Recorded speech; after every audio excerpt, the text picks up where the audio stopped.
Are you ready? Hello, and welcome to the Whole House Podcast, where we promise to bring you home, health, and family all in one place. We're a blog team trying our hand at podcasting, and we like to compare our different purposes and giftings and strengths to the rooms in a house. Together, we make up the whole house. So grab a cup of coffee and join our overly caffeinated team here for the Whole House Podcast. Hi, today at the Whole House we're doing just a little coffee break, and we're going to talk about home administration. Women, did you know that you are the administrator in your home? And not only are you the boss, You're also the employee. so we're going to talk about that a little bit today and how we sometimes as women set unrealistic expectations of ourselves and have long to-do lists and get overwhelmed when we can't complete everything on our to-do list. And we need to make sure that our priorities are met first, and we need to decide what those priorities are.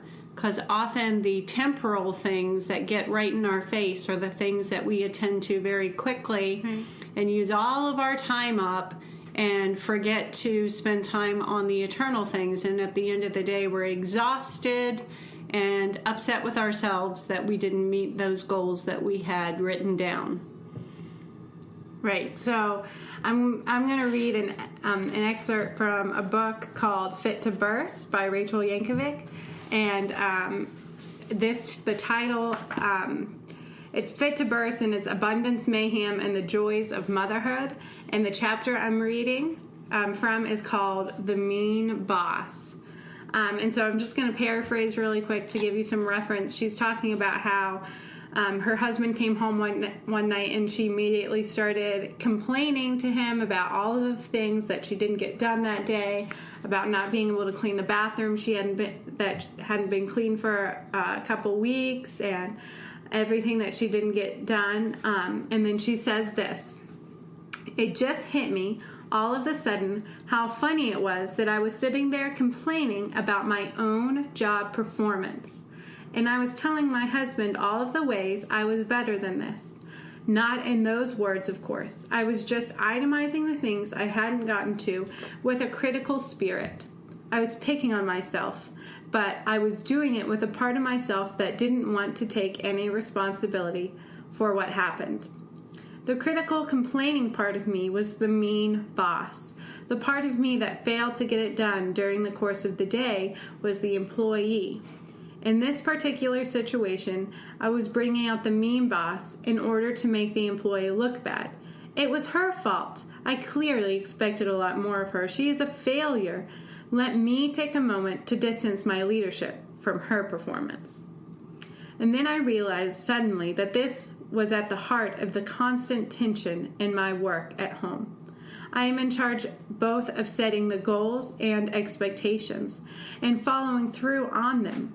I am both the boss and the employee. It can be phrased another way that may feel more familiar to many of you. How can you care enough to try, but not care so much that you lose it when you fail? How can you be motivated to work hard on something that will, in all likelihood, fall apart sometime in the near future? How can you aspire to have a productive Saturday, but hold it loosely when it doesn't happen? How can you both work diligently on a to-do list and cheerfully lay it down when you are interrupted? This is where we can easily put on the persona of the beat-up employee. I tried, but I'm not good enough to do it. I was working on that, but things kept happening, and I lost track of it. I wanted to get the house together today, but I didn't because I'm like that. I'm a failure. I can't do anything. I should clearly be fired." So then she goes on to talk about how she made this huge to-do list, but she still had to take care of her toddler, and she was pregnant, and she had some older kids, but she kept getting frustrated about the fact that she wasn't getting to the bathroom. And then she says, "When you are a mother and a homemaker, you are your own boss. The days are what you make of them. The tasks that need to get done are put on a list at your discretion. This means that you must be leadership material. At the same time, what you're getting done is up to you too. You have to be a hardworking employee. The part of you that decides where to go must work with the part of you that needs to go there. Making a list that you cannot accomplish does not make you a better housewife. It makes you a bad leader. Snarking at yourself just makes you a bad leader who is also mean. So basically, she's saying that making a really long to-do list that you're not going to accomplish is not making you a better housewife. If you are really being honest with yourself and looking at your day and thinking, my first priority, which always your first priority, should be taking care of my husband and my children. And if you're putting that first and you're making those things the top things on your to-do list, getting school done with your kids, making sure that you have time to play with them, and then you're putting your other housework, your household work on the bottom of the list, then at the end of the day, you're probably going to feel more accomplished because you spent time doing the important things on your to-do list and not the things that can come later and should come later. Right, and I think that we'll just back it up here for a minute, because for some of you listening, this may be a totally new concept, that you are the boss and the employee in your home. And whether you made the decision to stay at home full-time or you're working part-time, and you are the manager of your home, which means that you get to mostly make the rules. And I'm not talking about your children not crying when you don't want them to cry. I'm talking about the agenda.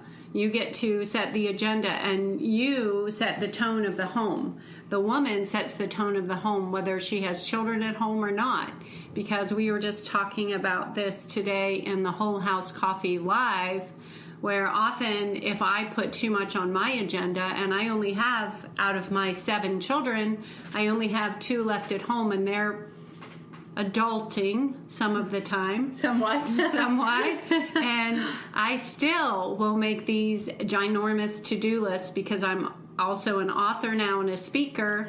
And when my husband comes home and I'm wiped out and I have a snarky attitude and I'm not worth being around, then that's my fault. Yes, not his fault and not my schedule's fault. I made the schedule. Let me add that not only does she have 2 children living at home, all of her children contact her throughout the day with needs.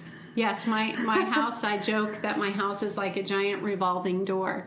And so we ended up, instead of having a lock on the back door, now we just have a keypad so that my adult children... Yeah. No, I'm not giving out the code because you can't come over and make coffee, so that they can just use the code because they're constantly coming. So no matter what age and stage you are in your life, maybe this is a new concept to you. Maybe you feel like totally everything is out of control in your home and you don't realize that you have some power. Right.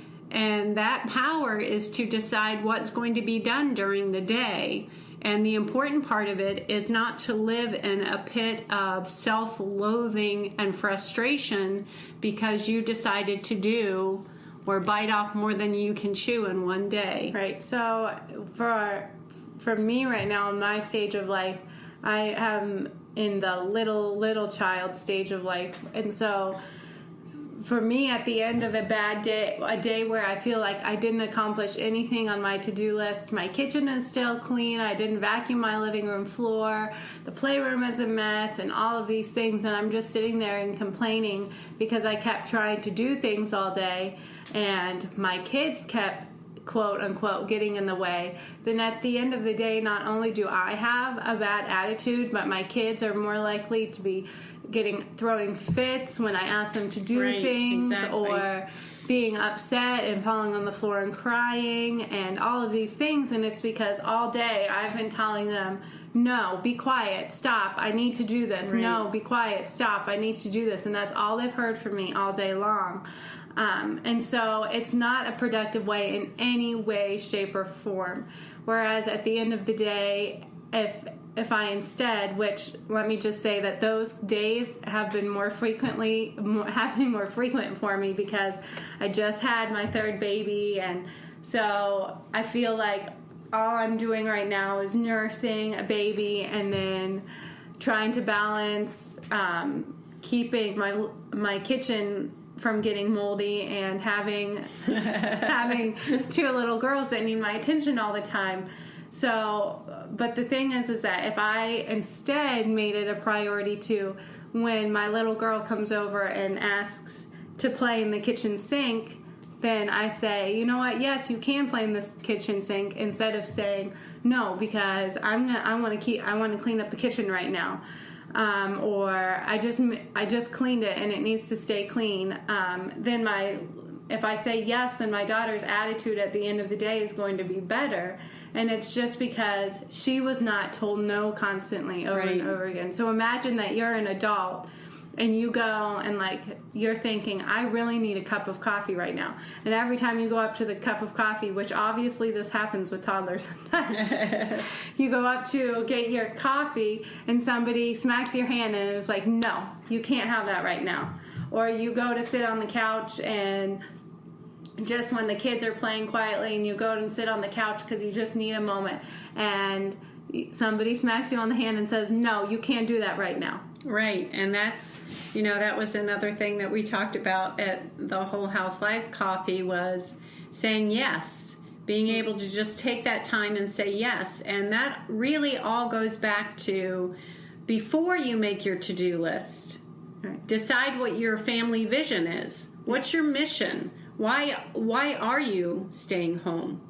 What is your purpose? And if your purpose is to connect with your children and to make memories and help them develop their character and help them to develop skills and grow their brains, then you need to be making sure that you are using investment parenting. You're investing the time in them. Now, if your mission is to be on the cover of House Beautiful every day, and that's why sometimes it's dangerous for me to be on social media, because I look at these perfect, beautiful, here's my living room today, and I'm like, okay, if that is my aspiration, then I can't expect to meet my other goals. Yes, exactly. And I'm not saying there's anything wrong with those people. That's their job. Those are wonderful pages to look at. But at the same time, I have to decide for myself what's my vision. For example, when I have a deadline coming up with a book, then my room looks like an explosion of cardboard boxes because I decided to clean out my closet when I had a book deadline, which is not a very good priority right now. Like that.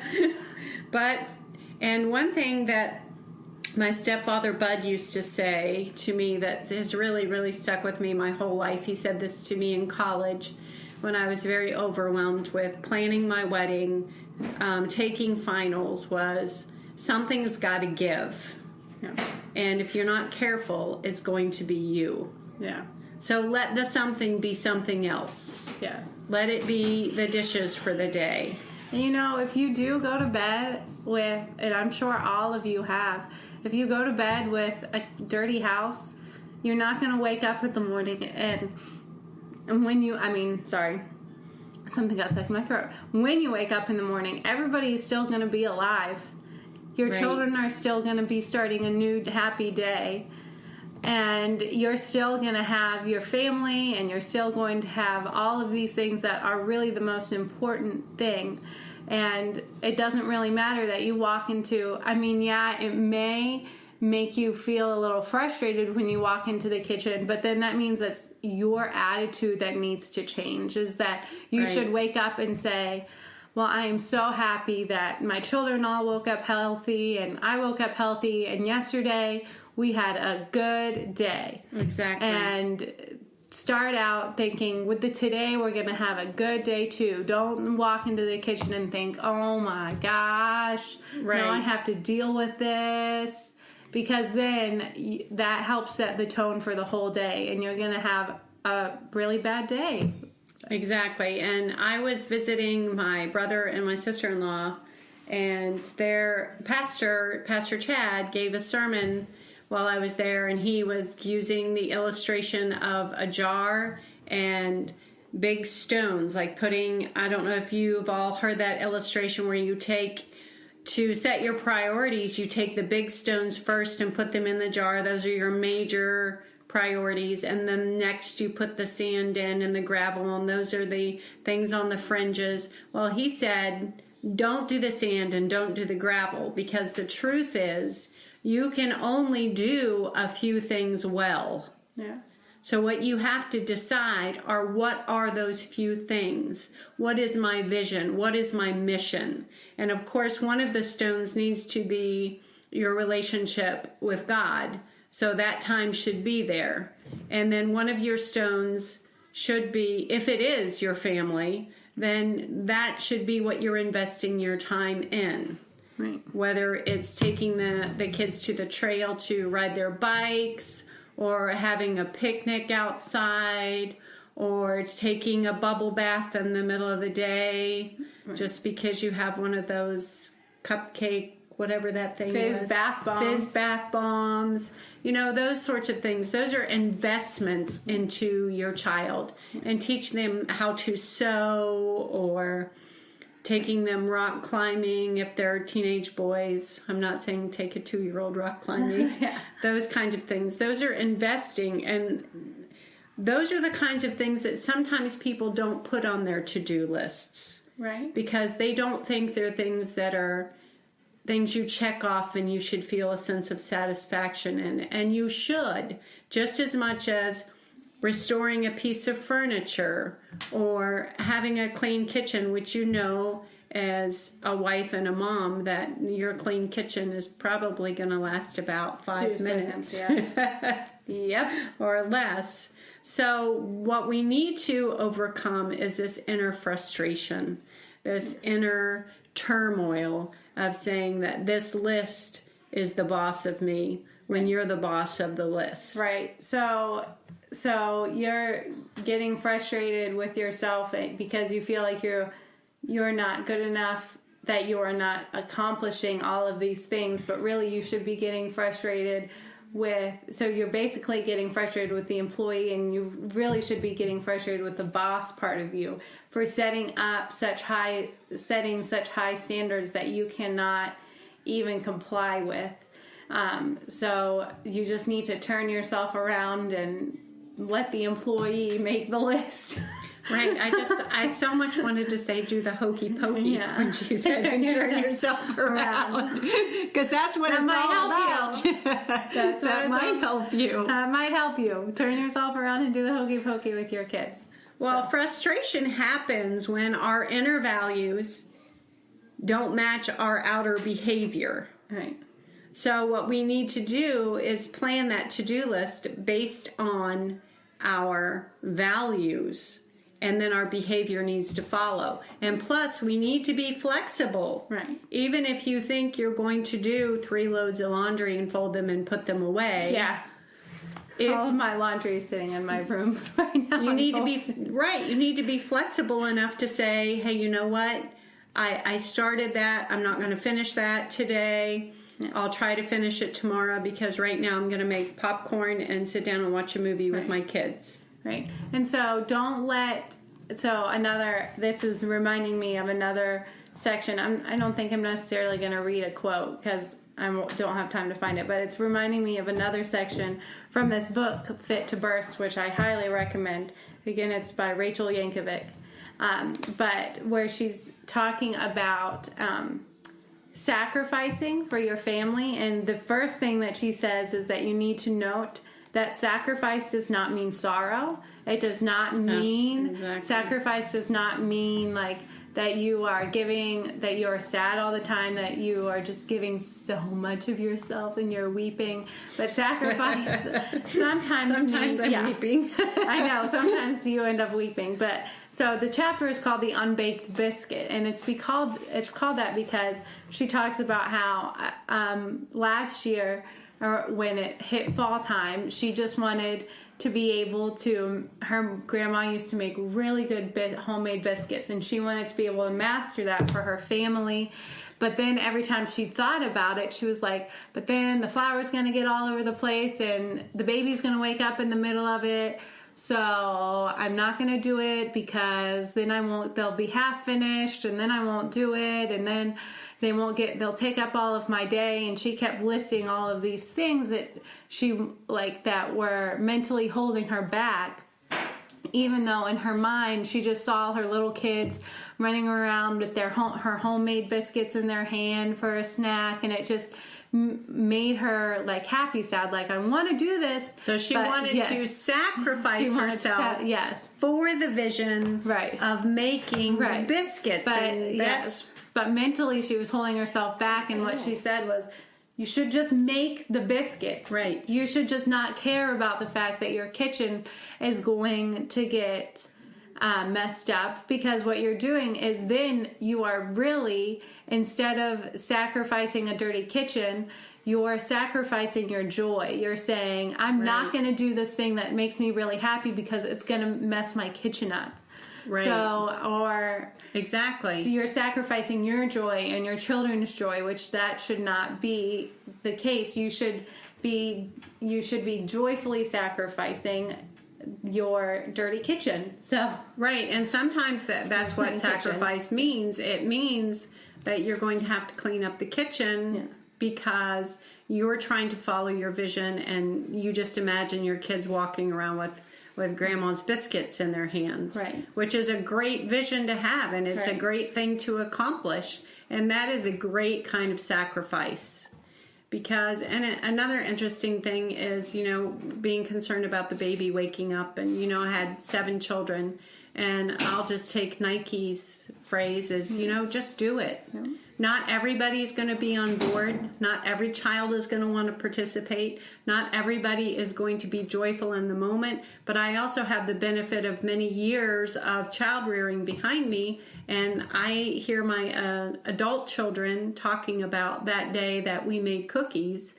And it was such a fun time, and we invited all those people over, and we all made cookies. And we dyed the kitchen counter red. Yes, we did. Food dye. Amerey and I are the world's messiest cooks to begin with. So, and we're also like things neat. So I don't know why God gave us both of those things, but we both have them. Yes. But these kids will talk about these things all these years later, and I'll be thinking, you were the kid crying on the floor saying you didn't want to do it. Right. So that's a kind of sacrifice for us moms too, is just to do it no matter what, and maintain a good attitude. Right. Because it's going to produce a fruit of a memory, a joyful memory later. Yes. So I guess to sum up our coffee talk, because we keep talking. Yes, we will keep talking all day, and I hear a child opening and shutting the door. I think that they've gotten up on the counter multiple times. I can hear the stool being pushed around. But to sum it up is, don't be a mean boss. Be a boss that is kind and fair to your employee, and realize that your priorities need to be rearranged.